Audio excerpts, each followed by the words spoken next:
Cats, what's happening? It's a beautiful, beautiful day. Almost 55 degrees. I bet you I'll see some bikes out today. Not taking mine out though, because I don't know if you can see on the camera, but there's still salt on the road. There's still white powder along the center line and right down the middle lane here. So if you were to take your bike out, you'd be picking that salt up, and it'll get all up in your bike. And unless you can take it somewhere and wash it when you're done riding, I wouldn't recommend it. That salt is very corrosive. Anyway, I need to get out of the house, get some exercise. So I'm heading off to one of my favorite places to take a walk, nice private walk out in the countryside. It's, because I really isn't a whole lot I can do at home. I've got my chores caught up, and as far as the bike's concerned, I want to finish that Yamaha up before I start on my Harley.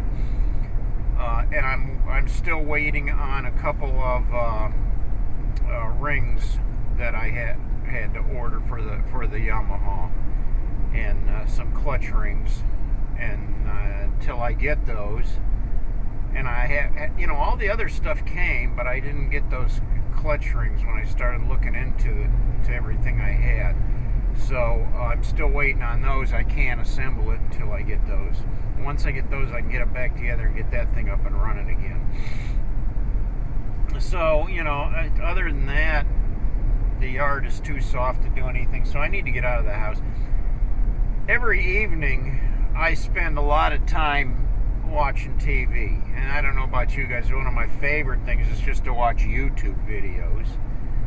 I get into that. I have my subscriptions that I like. One of my favorites is, of course, Itchymoche. If you've ever watched her, she's amazing. Gal rides all over the world, all by herself, into some of the craziest places. Really, I think she's quite a daredevil, or quite a risk taker, an Amelia Earhart. One of these days she's going to get herself in some real deep trouble, I fear. But boy, it gives me anxiety just watching her ride her motorcycle. Right now she's riding through Saudi Arabia, through the desert. And that's insane. I would never think of doing such a thing. But of course, this time of year too, you've got all of the Daytona Bike Week videos out there. I was offered to go to Daytona with some friends this year, but I had to decline because I had some other obligations that I had to attend to, and I couldn't take the time to go down to Florida for that. You know what? Maybe one day I would consider going to Daytona, but I watched all the Daytona Bike Week videos out there. One of my favorite YouTuber for the Bike Week videos is Cycle Drag Jack. He does a pretty good job. He interviews people. He gets into details and things, and really shows you everything. And I really enjoy watching him. He could be a little annoying sometimes. He's kind of outgoing, I'd say, a very outgoing person, but it's fun to watch anyways. It doesn't pay to be physically sedentary, just sitting around all day. And when you're sitting there watching TV, watching YouTube, you're getting no exercise. In fact, when I'm out working on the bike, I'm getting no exercise, real physical, aerobic exercise, that is. And so it's good for me to get out like this and actually burn off some calories, get a few miles in. It's getting back to the Daytona thing, though. It's just me, or did you notice how many of the people are riding these big wheel baggers, these custom baggers. I guess it's a fad, but you know, they're not very practical. They're not comfortable. They're not comfortable for a passenger, and they're certainly no good for touring. So what do? You just trailer it somewhere and then ride it like a parade through town, and that's it. I don't know. I don't get it. And they call themselves bikers. You know, I don't know. I mean, I see a lot of customs, just really out of the ballpark customs, where people have spent a ton of money on. And, you know, they ride them up and down the boulevard there, just, you know, showing off their stuff. I would have to say, though, if you were on the boulevard there as a pedestrian, there's a lot of eye candy. You know, there's a lot to see. It's just a constant parade of motorcycles going up and down the street there, the main street. The other thing I noticed too, I mean, it's a little bit of everything. There's people on scooters. I saw electric bikes, a lot of sport bikes, trikes, just a mishmash of everything motorcycle related, and even then some, because you know, they have the Can-Ams and the Spiders, or whatever they call them, and of course they won't let them down the main street anymore because they're kind of as wide as a vehicle. And I guess there was an incident where a bunch of people got mowed down so in the past, and so Daytona has taken actions to kind of barricade the street where only motorcycles can get through. So that's kind of cool, I guess, you know. I mean, some would argue, some of the people that ride Can-Ams would argue that they are motorcycles, but I beg to differ, you know. I beg to differ.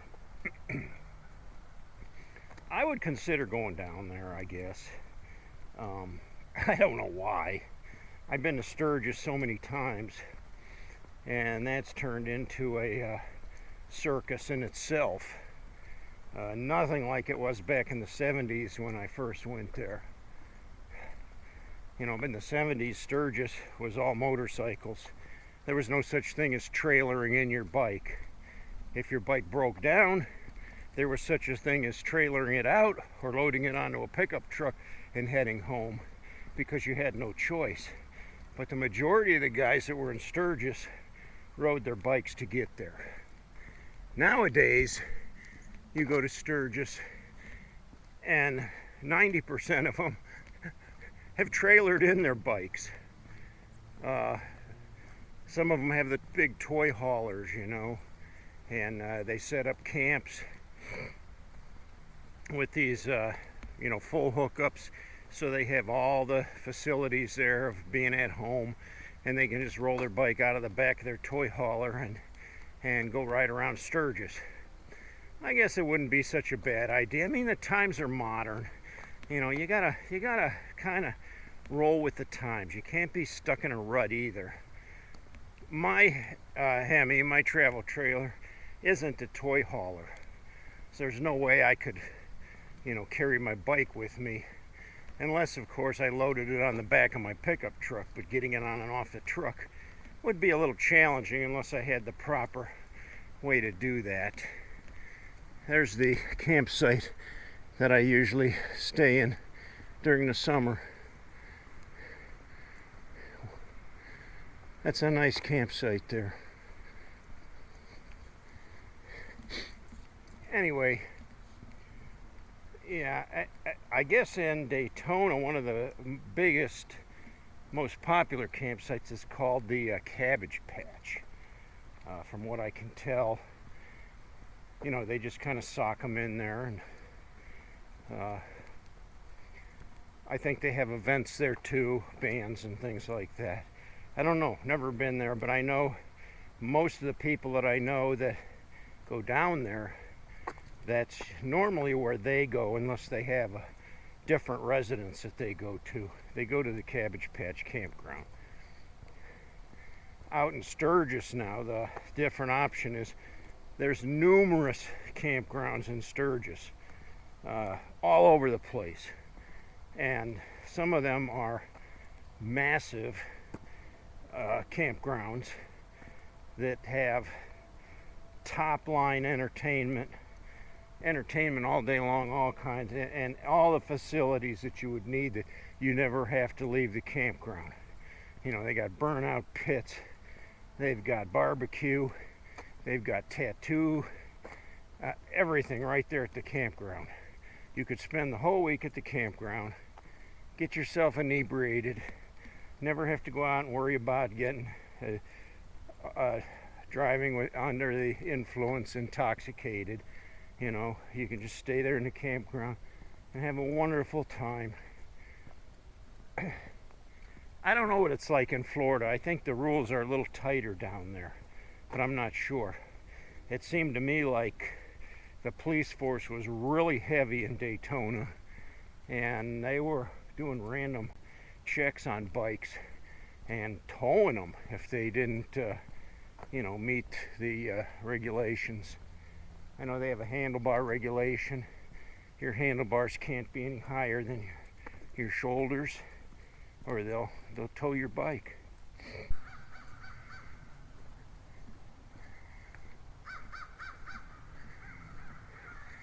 The crows are squawking up a storm back here. I guess this is considered their private territory. And I'm coming back in here. There's nobody here. It's just all vacated right now, but beautiful. Back in the 70s, if you were to camp at one of the campsites at Sturgis, it wasn't uncommon for somebody to pull out their handgun and start shooting at beer cans. I mean, it was just kind of a free-for-all. If you went into a town like Deadwood, it was open containers on the street. There wasn't much law, and there were a lot of outlaws there at the time, and the police didn't get too involved. But it was years later that they really cracked down on things. They really started drawing the noose up tight, and to try to get rid of the riffraff, because I guess there was a lot of issues with the lawlessness. And nowadays, if you go to Sturgis Rally, it's really not much different than Daytona. It's kind of a circus in itself again. You'll see everything there. You'll see families there with kids. In the 70s, you didn't see that. It was bikers. It was hardcore. That wasn't a place for kids. Nowadays, you'll see everything though. And at the campgrounds, it's the big thing now is golf carts and side-by-sides. They just kind of take over the campgrounds. They don't even ride a bike anymore. They ride around the campground in their little golf cart thing. So it's a different world from that I grew up in. But like I said, the times are changing. You either go with the flow, or you just stay bitter about it and complain about it all day, like me. I don't know. And I guess for that reason, I don't have any intention of ever going back to Sturgis again. The last couple times I went, it wasn't what it used to be. A little different. And not what I remembered it to be. So I kind of lost my ambition to do that again. For me to go to Florida to Daytona Bike Week, it would be this time of year in March. I'd have to have a window of opportunity where the weather was at least 50 or above, and hopefully it would warm up the further south I went. And even at that, I'm gonna have to get some heated gear, a heated vest, some heated gloves, because to do 8 hours behind the handlebars even when it's 50 degrees, your chill factor is down 35, 40 degrees, and you ride that 8 hours, you're going to get a little hypothermic. You're going to get cold. It would take me 2 days to ride down there, and it would be a little bit of a challenge, and certainly something I could do if I put my heart to it. But to me, I have to weigh it out, what the worth is, you know. I don't know a lot of people in Florida, if any, and I'd really have to, you know, hang out with somebody I knew, or else I'd just be down there all by myself and, you know, trying to find things to do. And I'm sure if I was going to head down that way, there's more than one of you that would probably be more than willing to hook up with me once we got down there, and you could show me around. The other thing I'd have to consider if I rode down to Daytona would be pray that the weather held up for the ride back, because you know, the weather could turn real sour, and then to try to ride back would be really, it could be very, very cold. Somebody's been very busy back here in the woods, and I just had to come back and check this out. Look at this.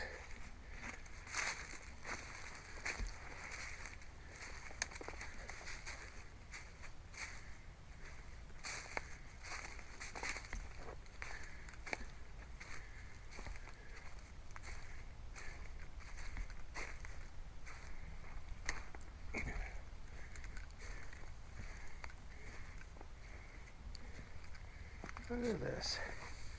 Oh my gosh, it's like a teepee, like a wiggle-wah. You know, you could live in there. I imagine if it had a good layer of snow on it, it'd probably be almost weatherproof. And then they've got this canopy out here covered with pine boughs too. But there's no real access door right here to get out here where this lean-to is. Nor is there a fire pit anywhere. So, interesting. I don't know, was it a Boy Scout project or just somebody that had a lot of time on their hands? It had to take them a while though, wouldn't you think? Then again, I might be better suited to just plan some kind of a summer excursion when the weather's warmer and I don't have to worry about, you know, being caught in a blizzard or a snowstorm. I think that would be the wise thing to do.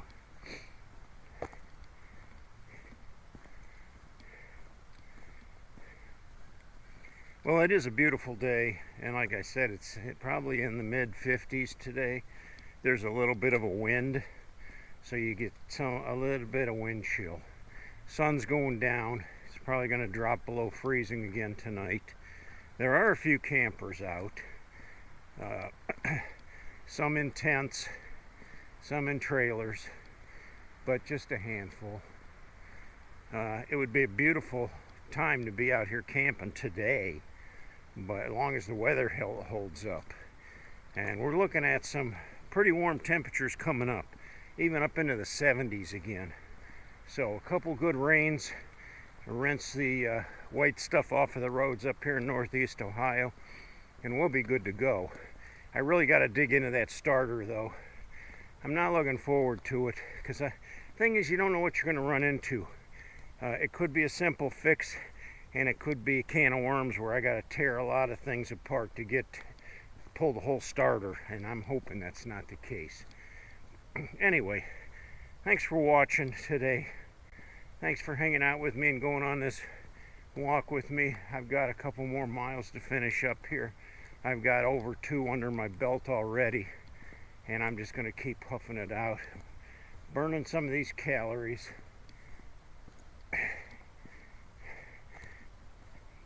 Like the video, support me by giving me that hitting that like button. It helps me out greatly. And if you haven't Take the time and subscribe. Till next time, cats. I'll catch you all later. Time 1 hour, 8 minutes, 40 seconds. Total distance 3.0 miles. Average pace 22 minutes, 53 seconds per mile.